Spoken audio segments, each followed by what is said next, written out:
On the Tribal Trail, 2000 km minn Nairobi fil-Kenja għal Dar el Salam fit-Tanzanija.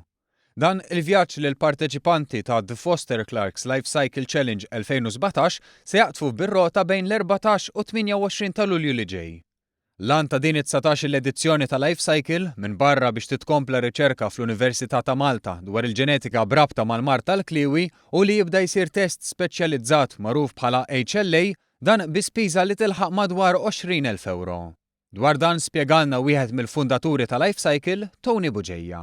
Meta xi ħadd ikollu bżonn jieħu kilwa, isir dan it-test u bija tkun taf x'possibilità hemm li dil-kilwa timmeċċja jew ikun hemm inqas rejection għax iktar kemm l-HLA jiġi tajjeb huwa iktar possibbli li dik il-kilwa tibqa' tajba f'dak il-persuna. Bekk dan it-test jindika li ma' pazjent għandu l-iktar ċans li trappjant jirnexxi fuqu. Dan f'każi fejn id-donazzjoni ta' kilwa tiġi minn persuna li tkun għadha kif tilfet ħajjitha, u għaldaqstant iż-żmien biex issir l-operazzjoni ma jkunx jippermetti testijiet iktar dettaljati. Fil-fatt kollox s'issa jinħadem b'sistema ta' verifika waħda fejn min jirċievi l-organu m'għandux serħan il-moħħ sħiħ li trappjant se jirnexxi għal kollox. Intqallilna li l-isfida ta' Life Cycle hija fiżikament u mentalment diffiċli, kif 2000 km